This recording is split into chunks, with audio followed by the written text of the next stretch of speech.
Сәлем достар, менің арнама қош келдіңіздер. Менің есім Ләззат.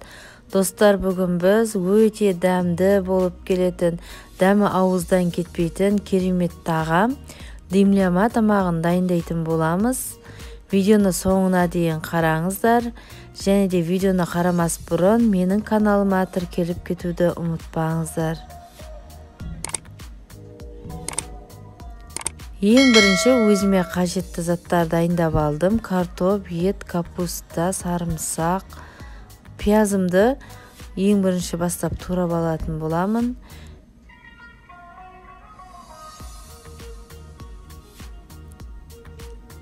Сәбізімді осылайша өрнекті кеспемен кестім. Одан соң сарымсақты да кесіп алатын боламыз. Достар, менің каналымда сіздерге арналған қарапайым, өте оңай рецепттер бар. Сондықтан да менің каналымды жіберіп алмас үшін қоңыраушаны міндетті түрде басып қойыңыздар. Картоптың шағын бөліктерін алған дұрыс. Егер ірілеу болып кететін болса, осындай жартысынан бөлікке бөлетін боламыз. Аскөкті де майдалап сақтап турап аламыз.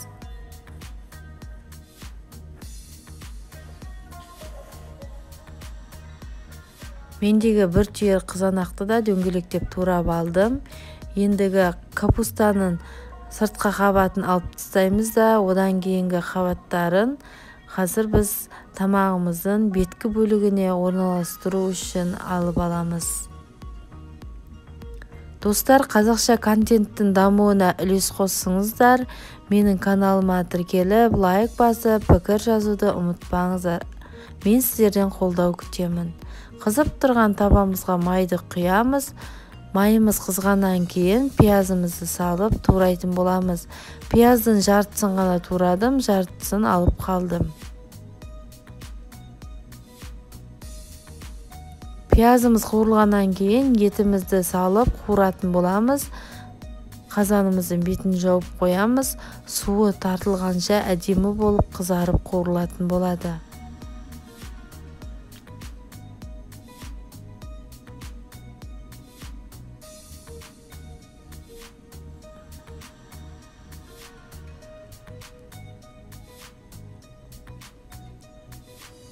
Менің каналымда барлық рецепттердің құрамы описаниеде жазылып тұр. Барлығы тексерілген жақсы рецепттер. Майымыз қуырылғаннан кейін алып қалған пиязымызды саламыз.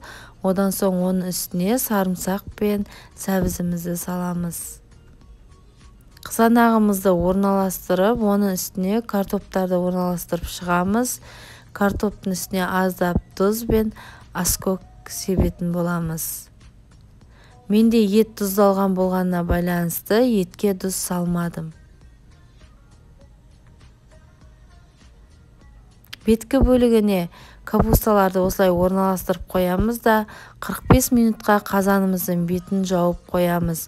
Біздің тамағымыз осы ортада өзінен өзі өте әдемі, жұмсақ болып пісетін болады.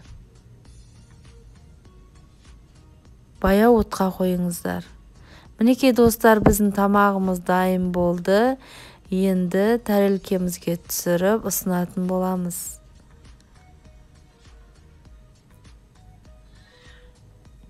Етіне дейін жұмсақ болып уылжып піскен болатын. Тамағымыздың бетіне пияз турап, одан соң аскөкпен әсемдейміз.